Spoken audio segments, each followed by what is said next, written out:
Assalamualaikum warahmatullahi wabarakatuh.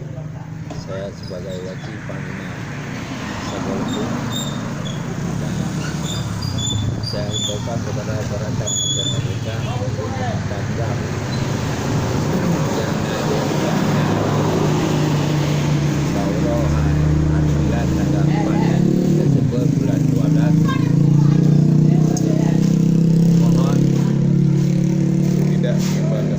tidak mengibarkan bendera bintang bulan. Mari kita yang Bandung bersama mengisi dengan doa bersama, dan kita bikin acara penduri bersama maupun santunan anak yatim. Dan bagi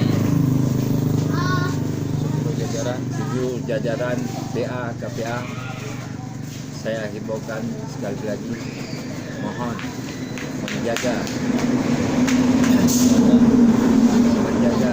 keamanan dan ketertiban kita bersama.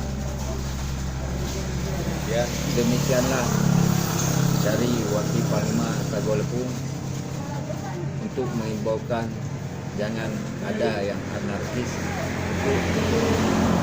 agar 14 Desember kita jalankan dengan tertib dan damai.